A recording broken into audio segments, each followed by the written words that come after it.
Former presidents are entitled to immunity from prosecution for official actions, but not their private conduct.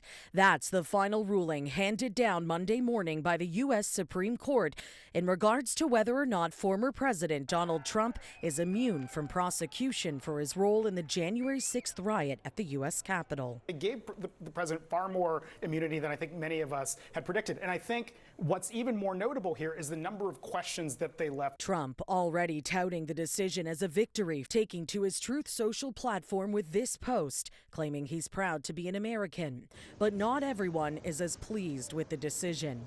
Speaking back in April when arguments on the matter were first heard, Supreme Court Associate Justice Ketanji Brown Jackson voiced her concerns. If someone with those kinds of powers, the most powerful person in the world, with the greatest amount of authority, could go into office knowing that there would be no potential penalty for committing crimes, I'm trying to understand what the disincentive is from turning the Oval Office into, the seat of criminal activity in this country. And that sentiment is now shared by many who spent Monday morning waiting outside the High Court, hoping for a different outcome. No, a big no to tyrants, a big no to the radical right, a big no to the Supreme Court for supporting this guy, and a big no to the Republican Party that's given up and let Trump be their savior.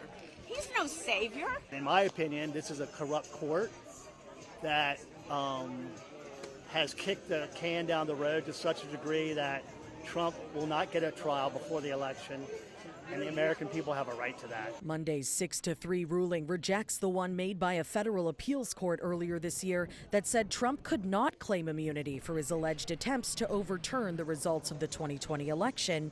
Citing a lack of factual analysis, Supreme Court Chief Justice John Roberts stated how Trump may in fact claim immunity for some of the actions he took in the final days of his presidency, adding that it's now up to a lower trial court to decide what those actions are.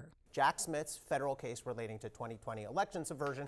This now goes back to the district court, which has to hold a factual hearing to decide what was in the scope or out of the scope of the job. And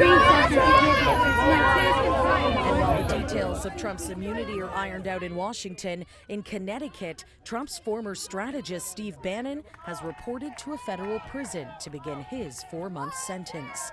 He was convicted in 2022 on 2 misdemeanor counts of contempt of Congress for defying the House Select Committee investigating the January 6th insurrection. For City News, I'm Karling Donoghue.